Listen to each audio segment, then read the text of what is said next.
ইসলাম সবাইকে মানুষ হিসেবে কনসিডার করে। ইসলাম হচ্ছে শান্তির ধর্ম।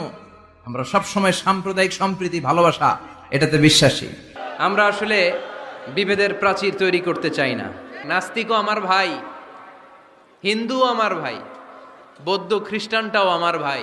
ইসলামে কোনো জাত প্রথা নাই, শ্বেতাঙ্গ কৃষ্ণাঙ্গের পার্থক্য নাই।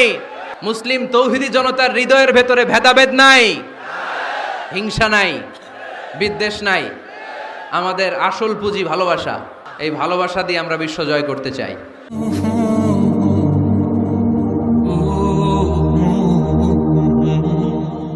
ইসলাম হচ্ছে শান্তির ধর্ম। আমরা সব সময় সাম্প্রদায়িক সম্প্রীতি, ভালোবাসা এটাতে বিশ্বাসী। এই ইসলাম বিরোধীরা এরাই হিন্দু মুসলমানদের মধ্যে যে সম্প্রীতি এটাকে নষ্ট করতে চায়। আমরা যখন বন্যা দুর্গত এলাকায় ত্রাণ নিয়ে যাই না? উত্তরবঙ্গে বন্যা, দক্ষিণাঞ্চলে বন্যা।